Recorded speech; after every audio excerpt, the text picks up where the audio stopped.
Bonjour à toutes, bonjour à tous.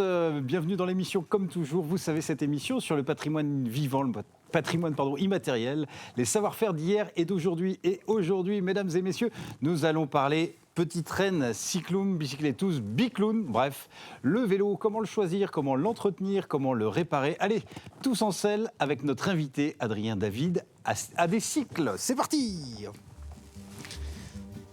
Quand on partait de bon matin, quand on partait sur les chemins,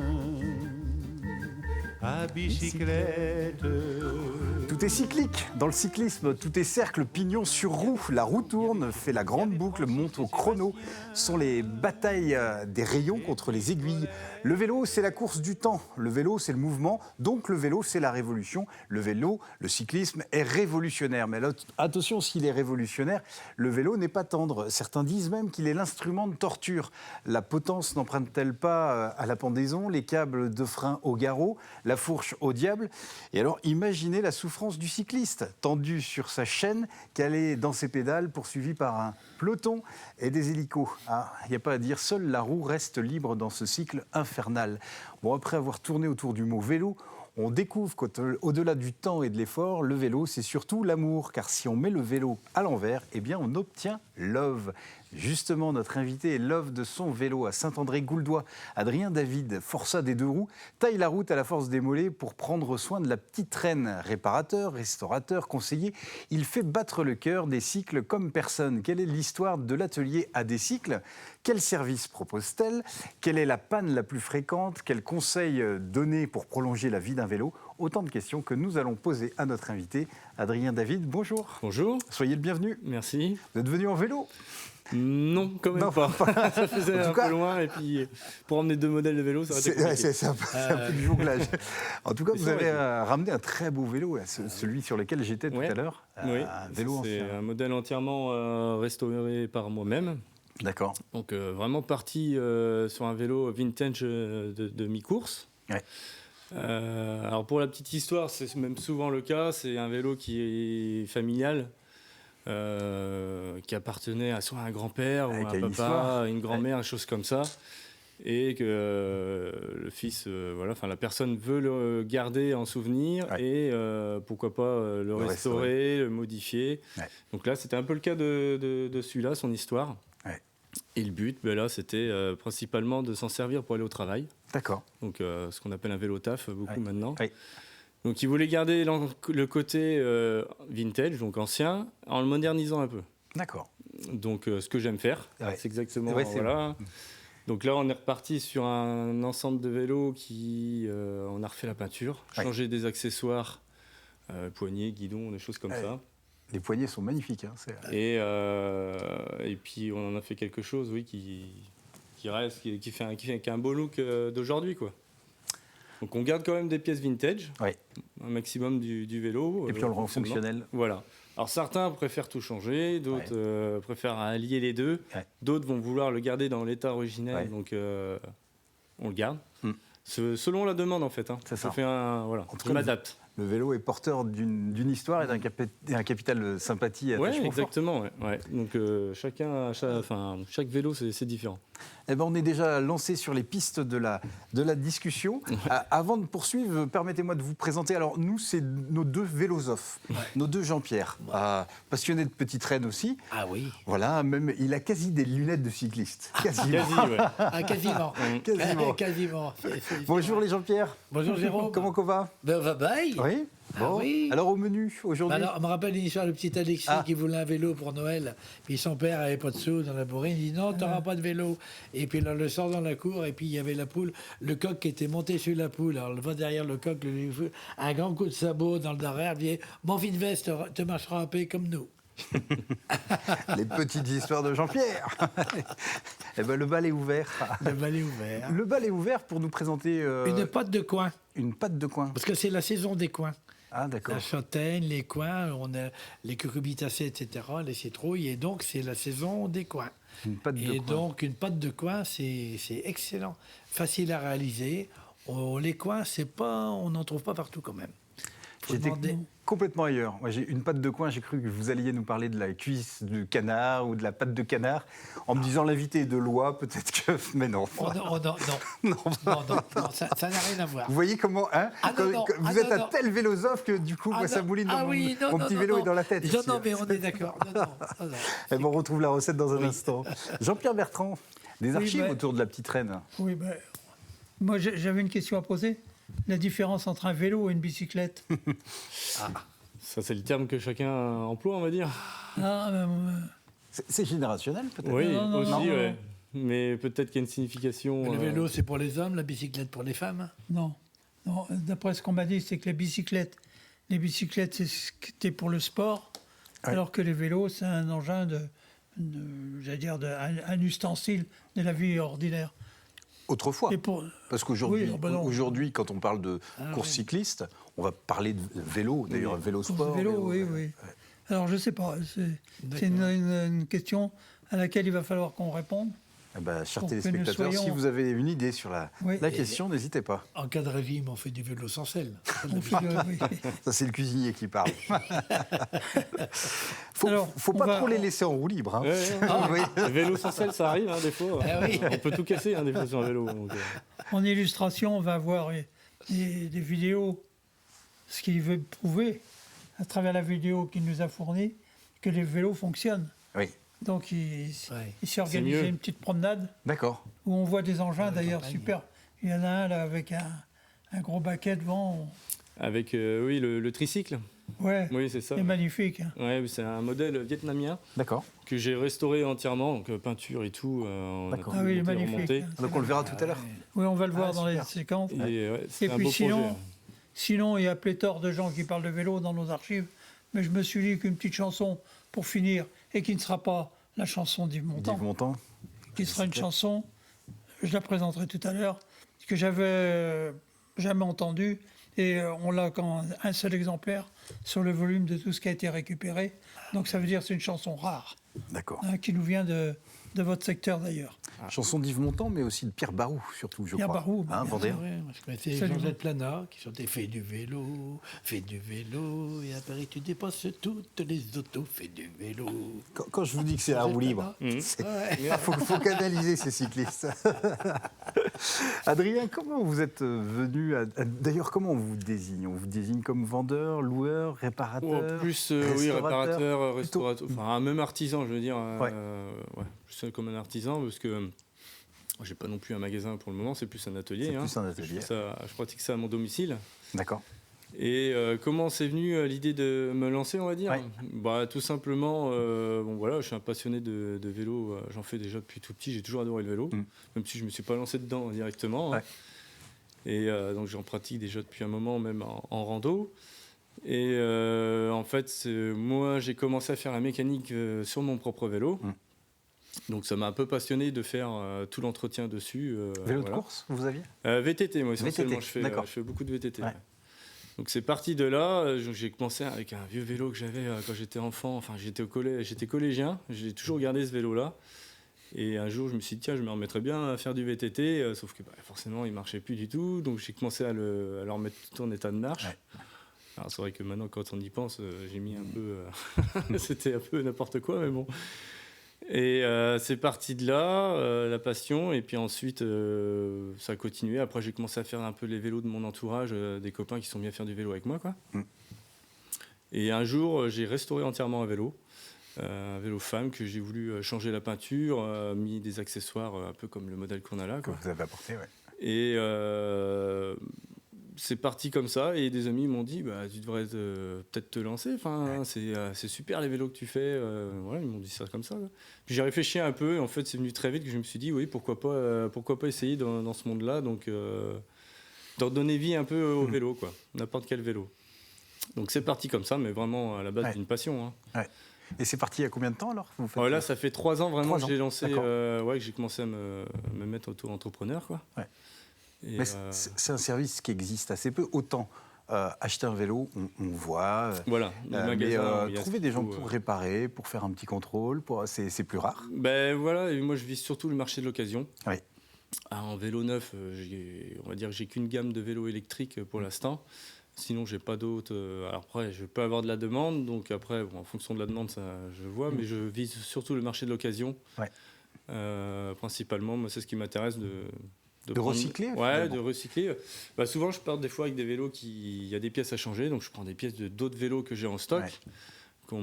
Que j'ai récupéré et en fonction je les remets en état de marche ou je repars avec des pièces neuves, ça dépend de la demande de chacun. Quoi.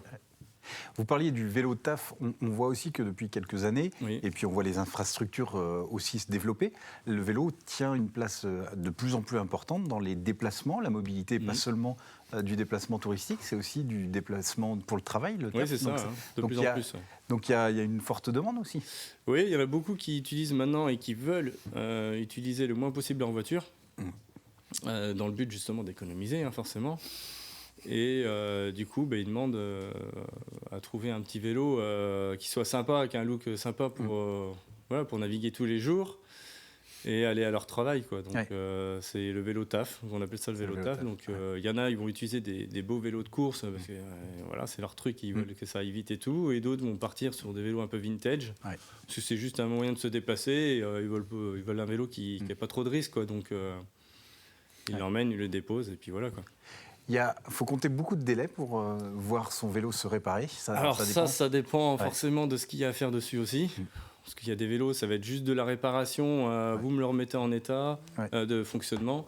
Et donc là, ça peut aller très vite. D'autres vont vouloir refaire la peinture, changer les accessoires. Donc là, forcément, on part sur des délais, parce que je ne vais pas avoir que la même personne à faire. Donc, j'imagine. Il y a toujours des imprévus qui arrivent et disent j'ai une petite réparation à faire, donc on prend les autres. Donc forcément... Donc le délai, ça peut aller très vite, comme ça peut prendre 2 semaines, 3 semaines, 1 mois, ça dépend. Ça dépend vraiment de l'activité. J'ai quand même le sentiment que chez Adécycle, vous avez quand même une particularité, c'est que vous pouvez faire de la réparation à domicile, c'est ça ? Oui, aussi, je me déplace à domicile. Ouais. Donc soit je fais la réparation sur place en fonction de ce que c'est, ou soit je reprends le vélo, je l'emmène à mon atelier et quand il est prêt, je le ramène au client.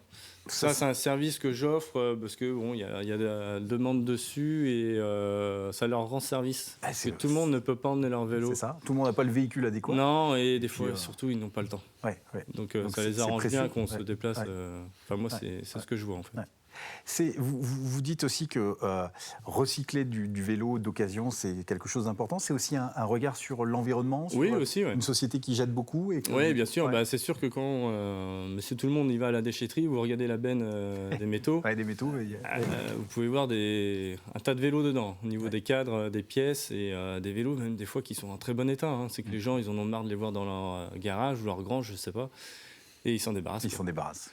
Donc moi, à ce moment-là, maintenant, il y a certaines personnes qui le savent, donc plutôt que de les jeter, ils m'emmènent les vélos. Moi, ça me permet de récupérer des pièces ou même de les remettre en état de service et puis après, de les revendre derrière. Et ça leur fait une deuxième vie.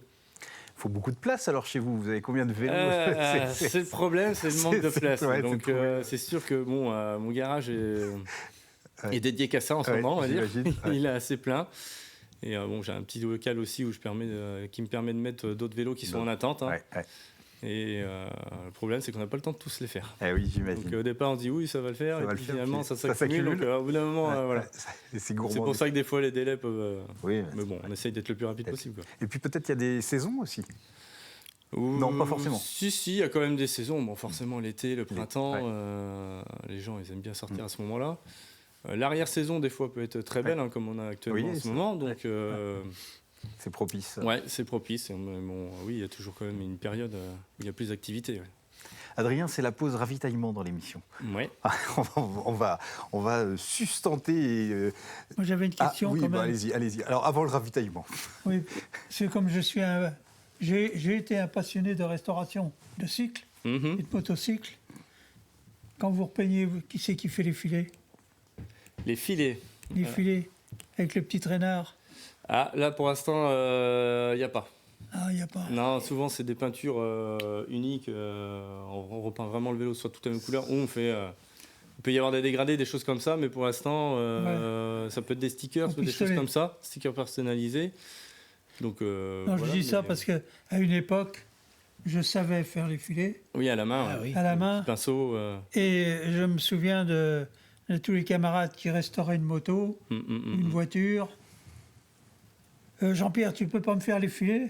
Ah oui. Alors, c'est une sacrée aventure parce que il faut du temps. Ah oui, oui. Et puis... Mais j'aimais ça parce que ça donnait une finition. Oui, bien sûr. bah oui, Mais certains modèles, certains vieux modèles de vélo, oui, ont encore ce dispositif dessus. C'est vrai que maintenant, les vélos d'aujourd'hui, tout est... Mais il faut apprendre à le faire parce que c'est pas si compliqué que ça. Il faut un bon traînard, C'est ça. une plaque de verre. Ah, monsieur est connaisseur. Oui, ben ça j'en ai fait des kilomètres de filets. Alors, de vos filets aux filets mignons, Oui, il n'y a qu'à filets pas. mignons. On passe à Jean-Pierre Pouvreau à table et on fait ce qu'on peut. On a les transitions qu'on peut, monsieur Ah Pouvreau. non, mais c'est parfait. Moi, pour tout vous dire, je suis tombé amoureux du vélo à force d'écouter le beau vélo de Ravel. Voilà, ça démarrait comme ça. Et après, j'ai commencé à pédaler dans la cuisine et partout où j'ai pu. Voilà, alors donc, la pâte de coin. Les gens m'ont dit qu'ils t'avaient vu en vélo un jour. Le beau vélo de Ravel? Non, toi en vélo. En vélo? Ah si, j'ai des vélos à la maison. Oui. J'en ai un avec... j'ai 5 plateaux... Non, j'ai 6 vitesses et 4 plateaux. 4 plateaux? Ouais, mais je n'ai pas d'électrique, parce que c'est pour les feignants. Moi, j'aime bien que les muscles travaillent, que je pédale voilà, dans les montées, dans les gens. Et moi, je fais que les montées pour démarrer. Et après, je fais les descentes. Bon, ben écoutez, donc, grimpez d'eau en danseuse dans votre chronique.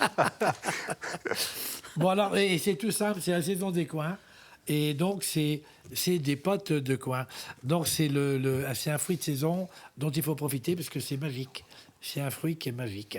Qu'on peut... Faut les trouver, les coins. Voilà, c'est ça qui est très dur. Il faut demander à son fournisseur de fruits et légumes de trouver des coins parce qu'on n'en trouve pas partout.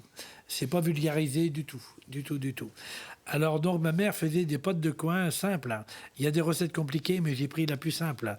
Là, il y a 2,2 kg de coin bio. Normalement, les coins sont bio, à peu près tous.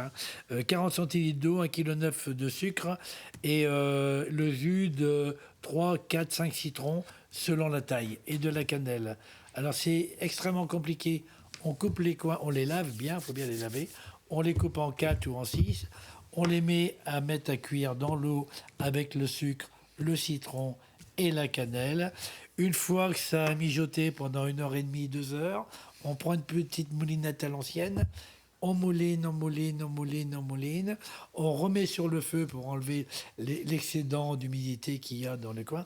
Et après, on étale ça dans une plaque et on fait sécher au four à 90 degrés pendant 1 heure à 2.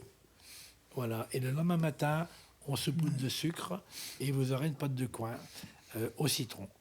Et vous pouvez accompagner cette pâte de coin avec un bon canard, avec de la pâte de coin d'accompagnement, plus un petit peu de salade et éventuellement des féculents, voire Et tu les trouves où, tes coins? Je les commande chez mon fournisseur.